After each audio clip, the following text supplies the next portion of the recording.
ಇದೇ ರೀತಿ ಕುತೂಹಲವಾದ ವಿಷಯಗಳಿಗಾಗಿ ಮತ್ತು ಕಥೆಗಳಿಗಾಗಿ ದಯವಿಟ್ಟು ನಮ್ಮ ಚಾನೆಲ್ ಅನ್ನು ಸಬ್ಸ್ಕ್ರೈಬ್ ಮಾಡಿ ಮತ್ತು ಬೆಲ್ ಬಟನ್ ಅನ್ನು ಒತ್ತಿ.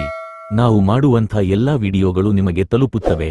ನೋಡಿ ಮತ್ತು ಆನಂದ ಪಡಿ. ನಮಸ್ಕಾರಗಳು. ನನ್ನ ತಾಯಿ ನಿಂಗಮ್ಮನ ಕಥೆ. ಒಂದು ಸಣ್ಣ ಊರು.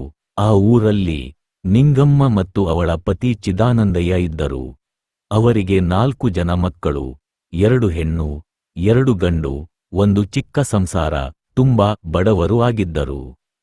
ನಿಂಗಮ್ಮನ ದೊಡ್ಡ ಮಗಳು ಜಯಶ್ರೀ ಮತ್ತೆ ಚಿಕ್ಕ ಮಗಳು ಮಂಜುಳಾ ಇಬ್ಬರಿಗೂ ಮದುವೆನೂ ಆಗಿತ್ತು.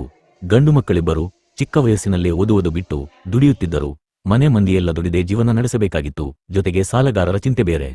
ನಮ್ಮ ನಿಂಗಮ್ಮ ತನ್ನ ದೊಡ್ಡ ಮಗಳನ್ನು ತನ್ನ ತಮ್ಮನಿಗೆ ಕೊಟ್ಟು ಮದುವೆ ಮಾಡಿದ್ದಳು. ಅವರು ಅವರ ಮಕ್ಕಳೊಂದಿಗೆ ಸಂತೋಷವಾಗಿದ್ದರು. ಇನ್ನು 2ನೇ ಮಗಳು ಮಂಜುಳಾಳನ್ನು ಮದುವೆ ಮಾಡಿಕೊಂಡಿದ್ದ. ಅಳಿಯ ಒಬ್ಬ ದೊಡ್ಡ ಕುಡುಕ ಆಗಿದ್ದ. ಪಾಪ ಮಂಜುಳಾಳನ್ನು ಗರ್ಭಿಣಿ ಮಾಡಿ ಹೊಡೆದು ಬಡಿದು ತವರು ಮನೆಗೆ ಕಳುಹಿಸಿದ್ದ. ಹೀಗಿದ್ದ ಕಾರಣ ನಿಂಗಮ್ಮನ ಕುಟುಂಬಕ್ಕೆ ಇರೋ ಕಷ್ಟದಲ್ಲಿ ಮತ್ತೊಂದು ಚಿಂತೆ ಕಾಡುತ್ತಿತ್ತು. ಇದೆಲ್ಲದರ ನಡುವೆ ತನ್ನ ಗಂಡ ಮತ್ತು 2 ಗಂಡು ಮಕ್ಕಳ ಜೊತೆ ದುಡಿದು ಇದ್ದ ಸಾಲವನ್ನು ಸ್ವಲ್ಪ ಮಟ್ಟಿಗೆ ಕಡಿಮೆ ಮಾಡಿಕೊಂಡು ವಲಸೆ ಹೋಗಿದ್ದ ನಿಂಗಮ್ಮ ಮತ್ತೆ ತನ್ನ ಸ್ವಂತ ಊರು ಆಗಿದ್ದ ವಾರಿಕಲ್ಲಿಗೆ ಮರಳಿ ಬಂದಳು. ಬಂದ ಮೇಲೆ ಅವಳಿಗೆ ಮತ್ತೊಂದು ಚಿಂತೆ. ಸಾಲವನ್ನು ಸ್ವಲ್ಪ ಕಡಿಮೆ ಮಾಡಿಕೊಂಡು ಸ್ವಂತ ಊರಲ್ಲಿ ನೆಮ್ಮದಿಯಾಗಿ ಪತಿ ಮಕ್ಕಳೊಂದಿಗೆ ಇರೋಕೆ ಬಂದ ನಿಂಗಮ್ಮನಿಗೆ ಇರೋಕೆ ಮನೆನೇ ಇರಲಿಲ್ಲ. ಇದ್ದ ಹಳೆ ಮನೇನು ಬಿದ್ದಿತ್ತು. ಜೊತೆಯಲ್ಲಿ ಗರ್ಭಿಣಿಯಾಗಿದ್ದ ಮಂಜುಳಾ ಬೇರೆ. ನಿಂಗಮ್ಮನಿಗೆ ಏನು ಮಾಡಬೇಕು ಅಂತ ತಿಳಿಯಲಿಲ್ಲ. ಆಗ ನಿಂಗಮ್ಮನ ಹಿರಿ ಮಗ ಆಗಿದ್ದ ಎಚ್ಚರಯ್ಯ ಹೇಳುತ್ತಾನೆ, ಅಮ್ಮ, ಒಂದು ಬಾಡಿಗೆ ಮನೆ ಮಾಡಿ. ಅಪ್ಪ ನೀನು ಮತ್ತೆ ತಮ್ಮ ಇಲ್ಲೇ ಇರಿ. ಚಿಕ್ಕ ಅಕ್ಕನ ಹೆರಿಗೆ ಆದ ಮೇಲೆ ನಾನು ವಾಪಸ್ಸು ಬರುತ್ತೇನೆ ಅಂತ ಹೇಳುತ್ತಾನೆ. ಆಗ ನಿಂಗಮ್ಮ ಹೇಳುತ್ತಾಳೆ, ಸರಿ ಕಣಪ್ಪ, ಆದರೆ ನೀನು ಜೋಪಾನವಾಗಿ ಹೋಗಿ ಬಾ ಮಗು ಎಂದು ಹೇಳುತ್ತಾಳೆ. ಎಚ್ಚರಯ್ಯ ನಿಂಗಮ್ಮನ ಹತ್ತಿರ ಎಲ್ಲ ವಿಷಯವನ್ನು ಮಾತನಾಡಿ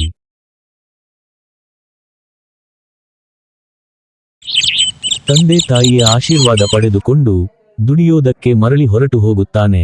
ಅದಾದ ಸ್ವಲ್ಪ ದಿನಕ್ಕೆ ಮಂಜುಳಾಳ ಹೆರಿಗೆನೂ ಆಗುತ್ತೆ. ಅವಳಿಗೆ ಒಂದು ಗಂಡು ಮಗು ಕೂಡ ಆಗುತ್ತೆ. ಆಮೇಲೆ ನಿಂಗಮ್ಮನ ಚಿಕ್ಕ ಮಗ ವೀರಯ್ಯ ಬಂದು ನಿಂಗಮ್ಮನಿಗೆ ಹೇಳುತ್ತಾನೆ, ಅಮ್ಮ, ಅಕ್ಕನ ಹೆರಿಗೆ ಅಂತೂ ಆಯ್ತು. ನಾನು ಕೂಡ ದುಡಿಯೋದಕ್ಕೆ ಬೇರೆ ಊರಿಗೆ ಹೋಗುತ್ತೇನೆ. ಯಾವ ಊರಿಗೆ ಹೋಗುತ್ತೀಯ ಮಗನೇ? ಬೆಂಗಳೂರಿಗೆ ಹೋಗುತ್ತೇನೆ. ಅಲ್ಲಿಗೆಲ್ಲ ಹೋಗೋದು ಬೇಡ ಮಗನೇ. ಇಲ್ಲಿ ನಿಮ್ಮಣ್ಣ ಹೋಗಿರುವ ಜಾಗಕ್ಕೆ ಹೋಗು. ಒಳ್ಳೆಯದಾಗುತ್ತೆ. ನಮಗೂ ಕೂಡ ಚಿಂತೆ ಇಲ್ಲದ ಹಾಗೆ ಇರುತ್ತೆ. ಇಲ್ಲ ಅಮ್ಮ, ಇಲ್ಲಿ ಕೆಲಸ ತುಂಬಾ ಚೆನ್ನಾಗಿದೆ ಅಂತೆ. ಹಾಗೆ ಒಳ್ಳೆ ಸಂಬಳ ಕೂಡ ಕೊಡುತ್ತಾರಂತೆ. ಯಾರೂ ಗೊತ್ತಿಲ್ಲದಿರುವ ಊರಿಗೆ ಹೋಗಿ ಏನು ಮಾಡುತ್ತೀಯಪ್ಪ? ಇಲ್ಲೇ ನಿಮ್ಮಣ್ಣ ಹೋಗಿರುವ ಜಾಗಕ್ಕೆ ಹೋಗುವುದು ಒಳ್ಳೆಯದು ಅಂತ ನನಗೆ ಅನಿಸುತ್ತದೆ. ಇಲ್ಲ ಅಪ್ಪ, ನೀವೇನು ಚಿಂತೆ ಮಾಡಬೇಡಿ. ನಾನು ಹುಷಾರಾಗಿ ಹೋಗಿ ಬರುತ್ತೇನೆ. ತಂದೆ ತಾಯಿಗೆ ಎಲ್ಲ ರೀತಿಯಿಂದ ಬಿಡಿಸಿ ಹೇಳಿ ವೀರಯ್ಯ ಬೆಂಗಳೂರಿಗೆ ಹೋಗಲು ಸಿದ್ಧನಾಗುತ್ತಾನೆ. ಹೋಗುವಾಗ ಅಪ್ಪ ಅಮ್ಮನ ಆಶೀರ್ವಾದ ತೆಗೆದುಕೊಂಡು ಹೀಗೆ ಹೇಳುತ್ತಾನೆ, ಆಯ್ತು ಅಪ್ಪ ಅಮ್ಮ, ನಾನು ಹೋಗಿ ಬರುತ್ತೇನೆ. ಹೀಗೆ ಹೇಳಿ ವೀರಯ್ಯ ದುಡಿಯೋದಕ್ಕೆ ಹೊರಟು ಹೋಗುತ್ತಾನೆ. ಮುಂದೆ ಏನಾಯಿತು ಎಂದು ತಿಳಿದುಕೊಳ್ಳಲು ಮುಂದಿನ ಭಾಗ ನೋಡಿ. ಲೈಕ್ ಮತ್ತು ಕಮೆಂಟ್ ಮಾಡಿ. ಧನ್ಯವಾದಗಳು.